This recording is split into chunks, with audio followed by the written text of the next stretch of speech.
ನಮಸ್ಕಾರ ಸ್ನೇಹಿತರೆ. ನಮ್ಮ ಅಶ್ವಿನಿ ಯೂಟ್ಯೂಬ್ ಚಾನಲ್ಗೆ ನಿಮ್ಮೆಲ್ಲರಿಗೂ ಹೃತ್ಪೂರ್ವಕ ಸ್ವಾಗತ. ಪ್ರೇಮಯಾನ ಕಥೆಯ 55ನೇ ಅಧ್ಯಾಯ ನಿಮ್ಮೆಲ್ಲರಿಗೂ ಇಷ್ಟವಾಗಿದೆ ಅಂತ ಭಾವಿಸ್ತೇನೆ. ಹಾಗಿದ್ರೆ ಬನ್ನಿ ಸ್ನೇಹಿತರೆ, ಅಧ್ಯಾಯ 56 ಶುರು ಮಾಡೋಣ. ಸಿಂಚನ ತನ್ನ ಅಣ್ಣ ಭರತ್ಗೆ ಕಾಲೇಜ್ ಪೂರ್ತಿಯಾಗಿ ತೋರಿಸಿ ಕ್ಯಾಂಪಸ್ ಹತ್ತಿರ ಬಂದಾಗ ಒಂದು ಹುಡುಗಿ ಜೋರಾಗಿ ನಗುವುದು ಕೇಳಿದೆ. ಭರತ್ನ ಕಿವಿಗಳು ನಿಮಿರಿದವು. ಸುತ್ತೆಲ್ಲ ಕಣ್ಣಾಡಿಸಿದಾಗ ಹುಡುಗಿಯ ಬೆನ್ನು ಮಾತ್ರ ಕಾಣಿಸುತ್ತಿತ್ತು. ಅವನಿಗೆ ಕುತೂಹಲ ಮೂಡಿ ಅವಳನ್ನು ನೋಡುವ ತವಕ ಹೆಚ್ಚಾಯಿತು. ಆ ಹುಡುಗಿಯ ಹಿಂದಿನಿಂದ ಯಾರೋ ಭರಣಿ ಎಂದು ಕೂಗಿದಾಗ ನೈಸ್ ನೇಮ್ ಎಂದು ಸಿರಿದ ಭರತ್. ಕೂಗಿದ ಕಡೆ ಮುಂದೆ ತಿರುಗಿದವಳು ರುಕು ಎಂದು ತಬ್ಬಿಕೊಂಡಳು. ಎಷ್ಟೊತ್ತಾಯ್ತು ಗೊತ್ತಾ, ನಾನಿನ್ನು ಕಾಯ್ತಾ ಏನಲ್ಲೂ. ಸಾರಿ ಭರಣಿ, ಅಮ್ಮನ ಜೊತೆ ದೇವಸ್ಥಾನಕ್ಕೆ ಹೋಗಿದ್ದೆ, ಅದಕ್ಕೆ ಚೂರು ಲೇಟ್ ಆಯಿತು ಎಂದಾಗ ಸರಿ ಬಾ ಕ್ಲಾಸಿಗೆ ಹೋಗೋಣ ಎಂದ ಭರಣಿ ಗೆಳತಿ ರುಕ್ಮಿಣಿ ಜೊತೆ ಭರತ್ ಮುಂದೆಯೇ ಹಾದು ಹೋದಳು. ಭರತ್ನ ಹಾರ್ಟ್ ಬೀಟ್ ಹೆಚ್ಚಾಗಿತ್ತು. ಅವಳನ್ನು ನೋಡಿದ್ದೇ ಅವನ ಬಾಯಿಂದ ಮೊದಲು ಬಂದ ಪದಗಳೇ ಶೀ ಈಸ್ ಸೋ ಹಾಟ್. ಅವಳನ್ನೇ ನೋಡುವಲ್ಲಿ ಬ್ಯುಸಿಯಾಗಿದ್ದ ಅಣ್ಣನನ್ನು ಎಚ್ಚರಿಸಿದ್ದು ಮಾತ್ರ ತಂಗಿಯ ಧ್ವನಿ. ಅಣ್ಣ ಅಣ್ಣ, ಎಲ್ಲಿ ಕಳೆದೋದೆ?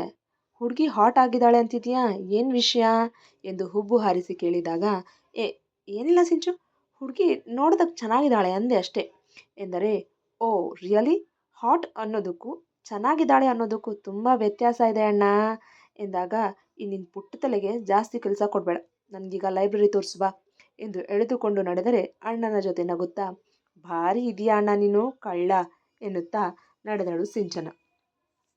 ಅವತ್ತೇ ಫಸ್ಟ್ ಭರಣಿ ಅವರನ್ನ ಅಣ್ಣ ನೋಡಿದ್ದು, ಅದೇ ಕೊನೆ ಅಣ್ಣನ ಜೊತೆ ನಾನು ಮಾತಾಡಿದ್ದು. ಅದಾದಮೇಲೆ ಕಣ್ಣೆದುರಿಗೆ ಬಂದರೂ ಅಪರಿಚಿತರ ಹಾಗೆ ಸರಿದು ಹೋಗ್ಬಿಡ್ತಿದ್ವಿ ಎಂದು ಕಣ್ಣು ತುಂಬಿಕೊಂಡಳು. ನಂದನ್ ಅವರು ಮಗಳ ಪಕ್ಕ ಬಂದು ಕೂತು ಅವಳ ತಲೆ ನೇವರಿಸಿ ಅಳ್ಬೇಡ ಪುಟ್ಟ, ಆದಷ್ಟು ಬೇಗ ನಿನ್ನ ಅಣ್ಣ ಅದಕ್ಕೆ ಇಲ್ಲೇ ಇರೋ ಹಾಗಾಗತ್ತೆ.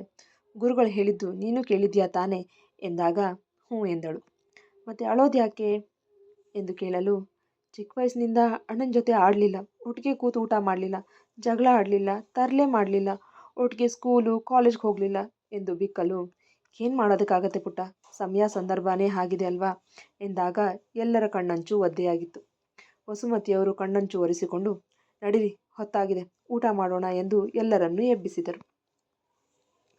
ಭರತ್ ಅಡುಗೆ ಮಾಡಿ ಭರಣಿಯ ಪಕ್ಕ ಬಂದು ಕುಳಿತು ಅವಳ ತಲೆ ನೇವರಿಸಲು ಕಣ್ಬಿಟ್ಟು ಮುದ್ದಾದ ನಗು ಬೀರಿದಳು.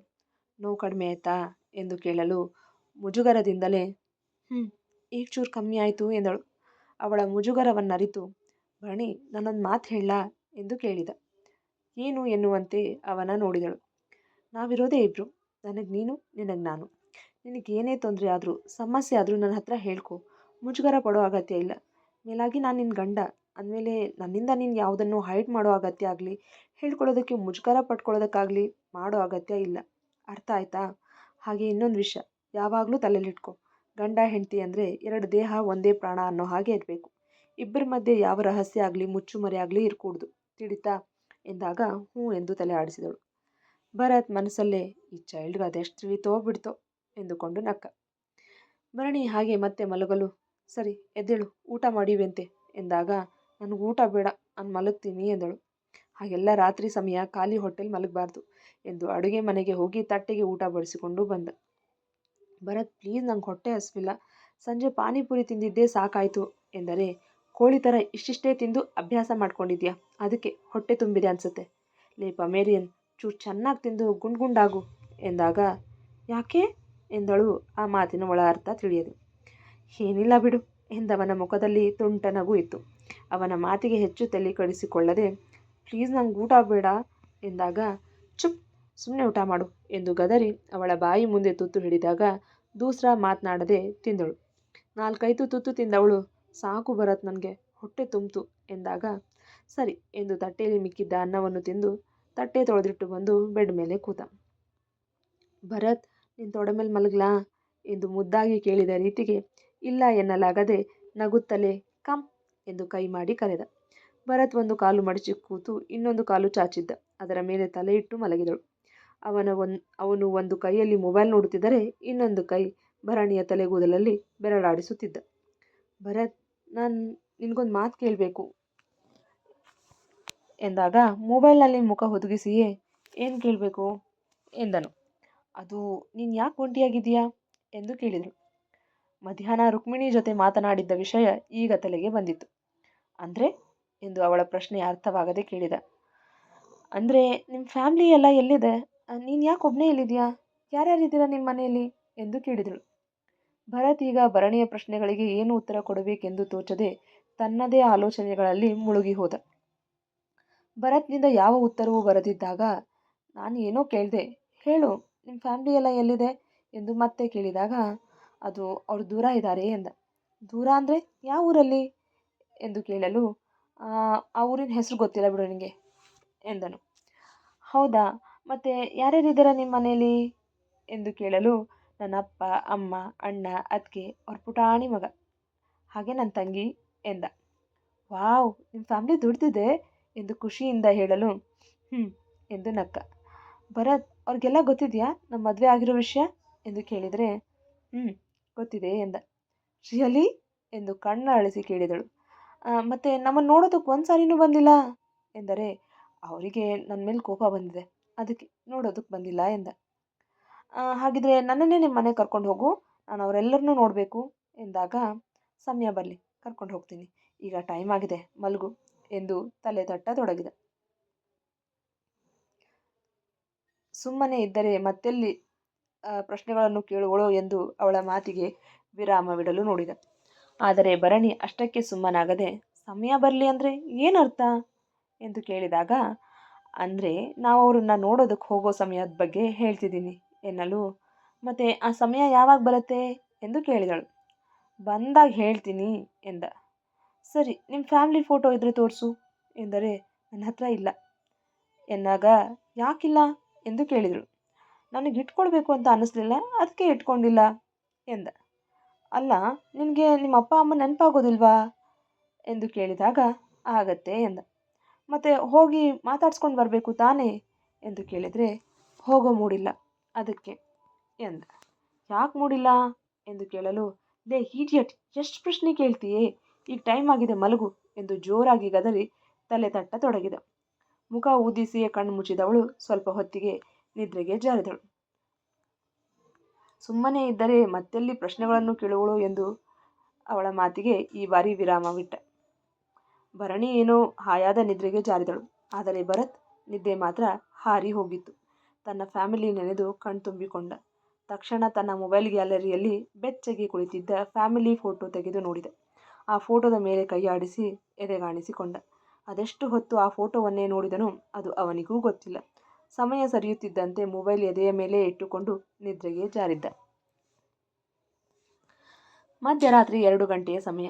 ಎದೆಯ ಮೇಲೆ ಕೂತು ಯಾರೋ ಕುತ್ತಿಗೆ ಹಿಸುಕುತ್ತಿರುವ ಅನುಭವ. ಉಸಿರಾಡಲು ಘಾಸಿಯಾಗುತ್ತಿದೆ. ಜೋರು ಜೋರಾಗಿ ಏದುಸಿರು ಬಿಡುತ್ತಾ ಮುಖವೆಲ್ಲ ಬೆವರಿನಿಂದ ತೊಯ್ದು ಹೋಗಿದೆ. ಬಿಟ್ಬಿಡು ನನ್ನ, ನಿನ್ನ ಕೈ ಮುಗಿತೀನಿ, ನನಗೇನು ಮಾಡಬೇಡ, ಪ್ಲೀಸ್ ಬಿಡು ನನ್ನನ್ನು, ಯಾರಾದರೂ ಕಾಪಾಡಿ, ಹೆಲ್ಪ್, ಪ್ಲೀಸ್ ಹೆಲ್ಪ್ ಎಂದು ನಿದ್ದೆಗಣ್ಣಲ್ಲೇ ತನ್ನ ಕುತ್ತಿಗೆಯನ್ನು ಬಿಡಿಸಿಕೊಳ್ಳಲು ಒದ್ದಾಡಿ ಡ್ಯಾಡಿ ಎಂದು ಕೂಗಿ ಕಂಡ ಕನಸಿನಿಂದ ಭಯಗೊಂಡು ನಡುಗುತ್ತಾ ಕಣ್ಣು ಬಿಡದೆ 2 ಕಿವಿಗಳನ್ನು ಕೈಯಿಂದ ಮುಚ್ಚಿಕೊಂಡು ಏದುಸಿರು ಬಿಡುತ್ತಾ ಎದ್ದು ಕೂತಳು ಭರಣಿ. ಆಗಷ್ಟೇ ನಿದ್ದೆಗೆ ಜಾರಿದ್ದ ಭರತ್ ಅವಳ ಕೂಗಿಗೆ ಎಚ್ಚೆತ್ತು ಗಾಬರಿಯಾಗಿ ಭಣಿ, ಭಣಿ ಏನಾಯಿತು, ಭಣಿ ಕಣ್ಬಿಡು, ಏನಾಯಿತು, ಎಚ್ಚರ ಮಾಡ್ಕೊ ಎಂದು ಅವಳ ಕೆನ್ನೆ ತಟ್ಟಿ ಎಚ್ಚರಿಸಲು ಪ್ರಯತ್ನಿಸುತ್ತಿದ್ದ. ಭರಣಿ ಬೆವರಿನಿಂದ ತೊಯ್ದು ಹೋಗಿದ್ದರ ಜೊತೆಗೆ ತರ ನಡುಗುತ್ತಿದ್ದಳು.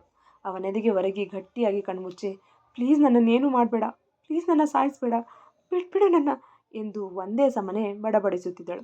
ಭಯಕ್ಕೆ ಅವನ ಟೀ ಶರ್ಟ್ ಅವಳ ಮುಷ್ಟಿಯಲ್ಲಿ ನಲುಗುತ್ತಿತ್ತು. ಭಣಿ, ಭಣಿ ನೋಡು, ಕಣ್ಬಿಡು, ಭಣಿ ಎಚ್ಚರ ಮಾಡ್ಕೋ ಎಂದರೂ ಅವಳು ಕನಸಿನಿಂದ ಆಚೆ ಬಂದಿರಲಿಲ್ಲ. ಸುಮ್ಮನೆ ಅವಳನ್ನು ಬಿಗದಪ್ಪಿದ. ಸ್ವಲ್ಪ ಸಮಯದ ಬಳಿಕ ಕನಸಿನ ಲೋಕದಿಂದ ಎಚ್ಚರಗೊಂಡ ಭರಣಿಯನ್ನು ನೋಡಿ ಕುಡಿಯಲು ಅಲ್ಲೇ ಇಟ್ಟಿದ್ದ ನೀರನ್ನು ಗ್ಲಾಸಿಗೆ ಹಾಕಿ ಕುಡಿಸಿದ. ಒಂದೇ ಬಾರಿಗೆ ಘಟಘಟನೆ ನೀರು ಕುಡಿದು ಮುಗಿಸಿದ ಭರಣಿ ಭರತ್ ಎದೆಗೂಡಲ್ಲಿ ಮುಖ ಹುದುಗಿಸಿದಳು.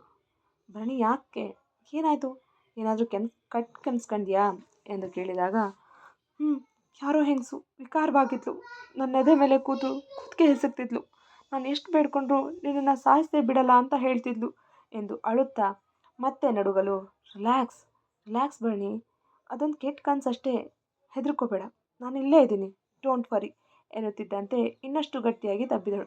ಹಾಗೆ ಅವಳನ್ನು ತನ್ನ ತೋಳಿನಾಸರೆಯಲ್ಲೇ ಮಲಗಿಸಿಕೊಂಡ. ಭರಣಿ ಹೇಳೋದಕ್ಕಿಂತ ಮುಂಚೆನೇ ಭರತ್ ಬೇಗ ಎದ್ದು ಅವಳ ಮಾಡಬೇಕಾಗಿರೋ ಕೆಲಸ ಕೂಡ ತಾನೇ ಮಾಡಿ ಮುಗಿಸಿ ತಿಂಡಿ ರೆಡಿ ಮಾಡುವಾಗ ಎಚ್ಚರವಾಗಿತ್ತು ಭರಣಿಗೆ. ಭರಣಿ ರಾತ್ರಿ ಕನಸಿನ ಬಗ್ಗೆ ಯೋಚನೆ ಮಾಡುತ್ತಿದ್ದಳು. ಮುಖದಲ್ಲಿ ಆಯಾಸ ಎದ್ದು ಕಾಣುತ್ತಿತ್ತು. ಭರತ್ ಹತ್ತಿರ ಬಂದು ಕೂಗಿದರೂ ಅವಳಿಗೆ ಕೇಳಿಸದಷ್ಟು ಯೋಚನೆಗಳಲ್ಲಿ ಮುಳುಗಿ ಹೋಗಿದ್ದಳು. ಲೇ, ಅದೊಂದು ಕನಸಷ್ಟೇ, ಅದಕ್ಕೆ ನೀನಿಷ್ಟೊಂದು ಭಯ ಪಡೋದಾಗ್ಲಿ ಯೋಚನೆ ಮಾಡೋದಾಗ್ಲಿ ಮಾಡೋ ಅವಶ್ಯಕತೆ ಇಲ್ಲ ಅಂದಾಗಲೂ ಭರಣಿ ಸಪ್ಪಗೆ ಇರೋದು ನೋಡಿ ಅವಳ ಪಕ್ಕ ಕೂತು, ಏನಾಯಿತು, ಯಾಕಿಷ್ಟು ಟೆನ್ಷನ್, ನಾನಿಲ್ವಾ ನಿನ್ನ ಜೊತೆಗೆ, ಭಯ ಪಡಬೇಡ, ಧೈರ್ಯವಾಗಿರು ಎಂದಾಗ ಭರತ್, ನಿನ್ನೆ ಅಮಾವಾಸ್ಯೆನಾ ಎಂದು ಕೇಳಿದಳು. ಏನೋ ಗೊತ್ತಿಲ್ಲ, ಇರು ನೋಡ್ತೀನಿ ಎಂದು ಕ್ಯಾಲೆಂಡರ್ ನೋಡಲು ನಿನ್ನೆ ಅಮಾವಾಸ್ಯೆ ಇತ್ತು. ಹೌದು, ನಿನ್ನೆ ಅಮಾವಾಸ್ಯೆ, ಯಾಕೆ ಕೇಳ್ತಿದೀಯಾ ಎಂದು ಕೇಳಿದರೆ, ಪ್ರತಿ ಅಮಾವಾಸ್ಯೆಗೊಂದು ಸಾರಿ ನನಗೆ ಈ ಕನಸು ಬೀಳತ್ತೆ ಎಂದಳು. ಏನು, ಪ್ರತಿ ಅಮಾವಾಸ್ಯೆಗೊಂದು ಸಾರಿನಾ ಎಂದವ. ಆಗ್ಲಿಂದ ಅಲ್ಲ, ನಾನು ಚಿಕ್ಕವಳಿದ್ದಾಗಿನಿಂದ ಈ ಥರ ಕನಸು ಬೀಳ್ತಿದೆ, ಆದರೆ ಯಾಕೆ ಅಂತ ಮಾತ್ರ ಗೊತ್ತಿಲ್ಲ ಎಂದಳು. ಇದೇನಿದು, ನನಗೆ ಹೇಗೆ ಚಿಕ್ಕ ವಯಸ್ಸಿನಿಂದ ಕನಸು ಬೀಳ್ತಿತ್ತೋ ಹಾಗೆ ಇವಳಿಗೂ ಚಿಕ್ಕ ವಯಸ್ಸಿನಿಂದ ಕನಸು ಬೀಳೋದು ಅಂದರೆ ಏನು ಸ್ಟ್ರೇಂಜ್ ಎಂದುಕೊಂಡವ ಮತ್ತೆ ಅವಳ ಪಕ್ಕ ಬಂದು ಕೂತು ಅವಳ ಮುಖವನ್ನು ಬೊಗಸೆಯಲ್ಲಿ ಹಿಡಿದು, ಭಣಿ, ಅದೊಂದು ಕನಸಷ್ಟೇ ಕಣೋ, ಕನಸೆಲ್ಲ ನಿಜ ಆಗಲ್ಲ, ಅದಕ್ಕೆ ನೀನು ಅದ್ರ ಬಗ್ಗೆ ಹೆಚ್ಚು ತಡೆ ಕೆಡಿಸ್ಕೊಳ್ಳೋ ಅಗತ್ಯ ಇಲ್ಲ, ಓಕೆ, ಚಿಲ್ ಎಂದಾಗ ಅವನೆದೆಗೆ ಒರಗುತ್ತಾ, ಥ್ಯಾಂಕ್ಸ್ ಭರತ್, ನೆನೆ ನಾನು ಎಷ್ಟು ಹೆದರಿದ್ದೆ, ನೀನೆನೆ ಗಟ್ಟಿಯಾಗಿ ತಪ್ಕೊಂಡು ಧೈರ್ಯ ಹೇಳ್ತೀಯಲ್ಲ, ಹಾಗೆ ಡ್ಯಾಡಿ ಕೂಡ ಪ್ರತಿ ಸಾರಿ ಕನಸು ಬಿದ್ದಾಗಲೆಲ್ಲ ಹೆದರೋವಾಗ ಹೀಗೆ ಗಟ್ಟಿಯಾಗಿ ತಬ್ಬಿ, ನಾನಿದ್ದೀನಿ ನಿನ್ನ ಜೊತೆ, ಹೆದರಬೇಡ, ಧೈರ್ಯವಾಗಿರು ಅಂತ ಹೇಳ್ತಿದ್ರು. ಆ ಕ್ಷಣಕ್ಕೆ ನಿನ್ನಲ್ಲಿ ನನ್ನ ಡ್ಯಾಡಿನೇ ಕಂಡೆ, ಥ್ಯಾಂಕ್ ಯು ಸೋ ಮಚ್ ಎಂದಳು. ಭರತ್ ಏನು ಹೇಳದೆ ಸುಮ್ಮನೆ ಇರೋದು ನೋಡಿ, ಯಾಕೆ ಭರತ್, ಏನಾಯಿತು ಎಂದು ಕೇಳಿದರೆ, ನಿನ್ನ ಥ್ಯಾಂಕ್ಸ್ನ ಅಕ್ಸೆಪ್ಟ್ ಮಾಡಲೋ ಬೇಡವೋ ಅಂತ ಯೋಚನೆ ಮಾಡ್ತಿದ್ದೆ ಎಂದ. ಯಾಕೆ, ಪ್ಲೀಸ್ ಅಕ್ಸೆಪ್ಟ್ ಮಾಡ್ಕೋ ಎಂದರೆ, ಹೇಗೆ ಮಾಡ್ಕೊಳ್ಳೋದು ಈ ಥರದ ಸಪ್ಪೆ ಥ್ಯಾಂಕ್ಸ್ನ ಎಂದಾಗ, ಸಪ್ಪೆನಾ, ಮತ್ತು ಇನ್ಯಾವ ಥರ ಥ್ಯಾಂಕ್ಸ್ ಹೇಳಬೇಕಿತ್ತು ಎಂದಳು ಮುಖ ಊದಿಸಿ. ನಿನ್ನೆ ಪಾನಿಪುರಿ ತಿಂದಾದ್ಮೇಲೆ ಹೇಳಿದ್ಯಲ್ಲ, ಆ ಥರ ಥ್ಯಾಂಕ್ಸ್ ಹೇಳು ಎಂದು ತನ್ನ ಕೆನ್ನೆ ಚಾಚಿ ತೋರು ಬೆರಳಿಂದ ತೋರಿಸಿದ. ನನ್ನ ಥ್ಯಾಂಕ್ಸ್ ತುಂಬ ಕಾಸ್ಟ್ಲಿ, ಹಾಗೆಲ್ಲ ಯಾವಾಗ ಬೇಕಾದಾಗ ಕೊಡೋದಕ್ಕಾಗಲ್ಲ ಎಂದು ಅವನಿಂದ ಸರಿದು ಮುಖದ ತುಂಬ ಬೆಡ್ಶೀಟ್ ಹೊದ್ದುಕೊಂಡು ಬಿಟ್ಟಳು. ಹೌದಾ, ತುಂಬ ಕಾಸ್ಟ್ಲಿನಾ, ಆದರೂ ಪರವಾಗಿಲ್ಲ ಎಂದು ಬೆಡ್ಶೀಟ್ ಹೊದ್ದು ಮುಖದ ತುಂಬ ಮುತ್ತಿಟ್ಟ. ಅವನ ಫೋನ್ ರಿಂಗ್ ಆದ ಸದ್ದಿಗೆ ಬೆಡ್ನಿಂದ ಎದ್ದು ಕಾಲ್ ರಿಸೀವ್ ಮಾಡಿ ಮಾತನಾಡುತ್ತಿರುವಾಗ ಬಾತ್ರೂಮ್ ಹೊಕ್ಕಳು ಭರಣಿ. ಭರಣಿ ಸ್ನಾನ ಮಾಡಿ ಆಫೀಸ್ಗೆ ಹೋಗಲು ರೆಡಿಯಾಗುತ್ತಿರುವಾಗ ಭರತ್ ಅವಳ ಮುಂದೆ ತಿಂಡಿ ಹಾಕಿದ್ದ ತಟ್ಟೆ ಹಿಡಿದ.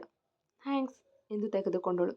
ಭರಣಿ, ನೀನಿವತ್ತು ರೆಸ್ಟ್ ಮಾಡು, ನಾಳೆ ಬೇಕಿದ್ರೆ ಆಫೀಸಿಗೆ ಬರುವಂತೆ ಎನ್ನಲು, ಐ ಆಮ್ ಓಕೆ ಭರತ್, ನನಗೆ ಹೊಟ್ಟೆ ನೋವಿಲ್ಲ, ಆರಾಮಾಗಿದ್ದೀನಿ ನಾನು ಎಂದರೆ, ಬೇಡ, ಇವತ್ತೊಂದಿನ ರೆಸ್ಟ್ ಮಾಡು ಅನ್ನಲ್ಲ ಎಂದ. ಭರತ್, ಮನೆಯಲ್ಲಿ ಒಬ್ಬಳೇ ಇರೋದಕ್ಕೆ ಬೋರ್ ಆಗತ್ತೆ, ಅದು ಅಲ್ಲದೆ ತಲೆಯಲ್ಲಿ ಬೇಡದೇ ಇರೋ ವಿಚಾರಗಳೇ ಓಡತ್ವೆ, ಅದಕ್ಕೆ ಆಫೀಸಿಗೆ ಬಂದರೆ ಆರಾಮಾಗಿರ್ತೀನಿ ಎಂದಳು. ಮತ್ತು ಹೊಟ್ಟೆ ನೋವು ಬಂದರೆ ಏನು ಮಾಡ್ತೀಯಾ ಎಂದು ಕೇಳಿದರೆ, ಹಾಗೆಲ್ಲ ಬರಲ್ಲ, ಅಷ್ಟೇ, ಆಮೇಲೆ ನಾನು ಆರಾಮಾಗಿರ್ತೀನಿ ಎಂದಳು. ಸರಿ, ತಿಂಡಿ ತಿನ್ನು, ಹೊರಡೋಣ ಎಂದ. ನಂತರ ಇಬ್ಬರೂ ತಿಂಡಿ ತಿಂದು ಆಫೀಸ್ ಕಡೆ ಮುಖ ಮಾಡಿದರು. ಆಫೀಸಿಗೆ ಹೋಗುವ ರಸ್ತೆಯಲ್ಲಿ ಯಾವುದೋ 2 ಬೈಕ್ಗಳು ಡಿಕ್ಕಿ ಹೊಡೆದು ಜಗಳ ಮಾಡುತ್ತಾ ನಿಂತಿದ್ದರಿಂದ ಟ್ರಾಫಿಕ್ ಜಾಮ್ ಆಗಿತ್ತು. ಭರಣಿ ಬೈಕ್ನಿಂದ ಇಳಿದು, ಅರೆ ಇದೇನಿದು, ಯಾಕಿಷ್ಟು ಜನ ಸೇರಿದ್ದಾರೆ ಎಂದು ಕೇಳಲು, ಇರು ವಿಚಾರಿಸ್ತೀನಿ ಎಂದು ಭರತ್ ಬೈಕ್ ನಿಲ್ಲಿಸಿ ಗುಂಪು ಕೂಡಿದ್ದ ಕಡೆ ಹೋದ. ಅದೇ ಸಮಯಕ್ಕೆ ಕಾರಲ್ಲಿ ಅದೇ ಮಾರ್ಗವಾಗಿ ರಂಜಿತ್ ಹೊರಟಿದ್ದ. ರಸ್ತೆಯಲ್ಲಿ ಕೈಕಟ್ಟಿಕೊಂಡು ಬೈಕ್ಗೆ ಹೊರಗೆ ನಿಂತಿದ್ದ ಭರಣಿ ಕಂಡಳು. ಇಲ್ಲೇನು ಮಾಡ್ತಿದ್ದಾಳೆ ಇವಳು, ಯಾರ ಜೊತೆ ಬಂದಿದ್ದಾಳೆ ಎನ್ನುತ್ತಾ ಅವಳ ಕಡೆಗೆ ನೋಡುತ್ತಿರುವಾಗಲೇ ಭರತ್ ಬಂದ. ಓಹೋ, ಗಂಡನ ಜೊತೆ ಬಂದಿದ್ದಾಳೆ ಎಂದುಕೊಂಡ. ಏನಾಯಿತು, ಯಾಕಷ್ಟು ಜನ ಸೇರಿದ್ದಾರೆ ಎಂದು ಕೇಳಿದಳು ಭರಣಿ. ಅದಾ, 2 ಬೈಕ್ನವರು ಡಿಕ್ಕಿ ಹೊಡೆದು ಜಗಳಾಡ್ತಾ ಟ್ರಾಫಿಕ್ ಜಾಮ್ ಮಾಡಿದ್ದಾರೆ, ಅದಕ್ಕೆ ಅದು ನೋಡೋದಕ್ಕೆ ಜನ ಸೇರಿದ್ದಾರೆ ಎಂದು ಬೈಕ್ ಸ್ಟಾರ್ಟ್ ಮಾಡಿ, ಹತ್ತು ಹೊರಡೋಣ, ಆಫೀಸಿಗೆ ಹೋಗೋದಕ್ಕೆ ಲೇಟ್ ಆಗುತ್ತೆ ಎಂದು ಭರಣಿಯನ್ನು ಹತ್ತಿಸಿಕೊಂಡು ಆಫೀಸ್ ಕಡೆ ಹೊರಟ. ಕಾರಲ್ಲಿ ಕೂತು ನೋಡುತ್ತಿದ್ದ ರಂಜಿತ್ ಮುಷ್ಟಿ ಕಟ್ಟಿ ಸ್ಟೇರಿಂಗ್ಗೆ ಗುದ್ದಿ, ಭರಣಿ, ನಿನ್ನನ್ನಂತೂ ಸುಮ್ಮನೆ ಬಿಡಲ್ಲ, ಒಂದೇ ಒಂದು ಸಾರಿ ನನ್ನ ಕೈಗೆ ಸಿಗು, ನಿನ್ನನ್ನು ಅನುಭವಿಸದೆ ಬಿಡೋದಿಲ್ಲ, ನನಗೆ ಅವಮಾನ ಮಾಡಿದ್ದಕ್ಕೆ ಬಡ್ಡಿ ಸಮೇತ ವಸೂಲಿ ಮಾಡದೆ ಬಿಡೋದಿಲ್ಲ ಎಂದು ಹಲ್ಲು ಕಡಿದ. ಮುಂದುವರಿಯುವುದು. ಕೇಳಿದ್ರಲ್ವಾ ಸ್ನೇಹಿತರೆ, ಪ್ರೇಮಯಾನ ಕಥೆಯ 56ನೇ ಅಧ್ಯಾಯ. ಈ ಸಂಚಿಕೆ ನಿಮಗೆ ಇಷ್ಟವಾಗಿದ್ದರೆ ಒಂದು ಲೈಕ್ ಕೊಡಿ, ನಿಮ್ಮ ಅಭಿಪ್ರಾಯವನ್ನು ಕಮೆಂಟ್ನಲ್ಲಿ ತಿಳಿಸಿ. ಇನ್ನು ಯಾರೆಲ್ಲ ನಮ್ಮ ಚಾನಲ್ನ ಸಬ್ಸ್ಕ್ರೈಬ್ ಮಾಡ್ಕೊಂಡಿಲ್ಲೋ ಪ್ಲೀಸ್ ಸಬ್ಸ್ಕ್ರೈಬ್ ಮಾಡ್ಕೊಳ್ಳಿ, ಹಾಗೆ ಬೆಲ್ ಐಕಾನ್ ಒತ್ತೋದನ್ನು ಮರಿಬೇಡಿ. ಮತ್ತು ಈ ಕಥೆ ನಿಮಗೆ ಇಷ್ಟವಾಗುತ್ತಿದ್ದರೆ ಹೆಚ್ಚು ಜನರಿಗೆ ಶೇರ್ ಮಾಡುವ ಮೂಲಕ ನಮ್ಮನ್ನು ಪ್ರೋತ್ಸಾಹಿಸಿ. ತಪ್ಪದೆ ಹೈ ಪಾಯಿಂಟ್ಸ್ಗಳನ್ನು ಕೊಡೋದನ್ನು ಮರಿಬೇಡಿ. ಮತ್ತು ಮುಂದಿನ ಸಂಚಿಕೆಯಲ್ಲಿ ಭೇಟಿಯಾಗೋಣ. ಧನ್ಯವಾದಗಳು.